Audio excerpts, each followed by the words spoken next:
Bonjour, j'ai récemment abordé ce sujet important sur les réseaux sociaux suite à un appel, ou plutôt un SMS, transmis par la fille d'une consultante. Elle m'exprimait son mécontentement en m'informant que des propos tenus à l'égard de sa mère avaient provoqué des larmes.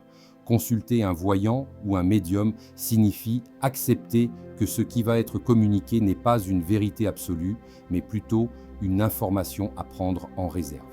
Il est donc essentiel d'aborder ces consultations avec un état d'esprit équilibré afin d'éviter toute descente psychologique trop intense. Dans ma pratique quotidienne, la bienveillance envers mes consultants et consultantes est primordiale. En tant que médium et voyant, je considère qu'il est nécessaire d'employer des formules appropriées pour exprimer mes messages.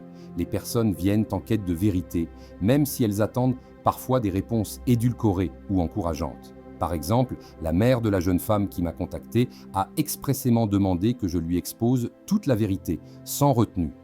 Cette situation soulève un dilemme délicat. Faut-il toujours formuler ses propos avec tact en respectant la demande implicite du consultant de n'entendre que du positif, ou est-il préférable de se réserver et de ne communiquer que ce qui semble porteur d'espoir en minimisant les aspects négatifs ? Dans mon approche, je ne vois guère d'intérêt à ce que l'on se contente de raconter des histoires inspirées du folklore ou d'exagérer des aspects positifs au détriment de la sincérité liée à un véritable don.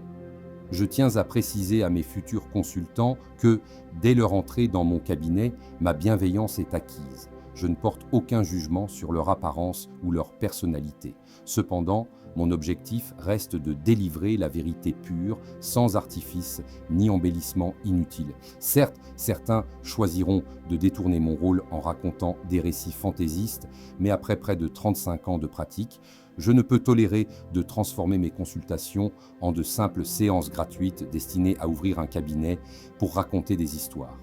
Ainsi, ma démarche repose sur la transparence et l'authenticité, et je m'engage à transmettre la réalité telle que je l'aperçois, en accord avec la bienveillance que je m'impose envers ceux qui me consultent. Si cette vidéo vous a plu, surtout likez et n'hésitez pas à vous abonner sur ma chaîne, cela vous permettra d'accéder à toutes mes vidéos, même privées, et participer aux lives mensuels où je vous offre la possibilité d'avoir des consultations gratuites.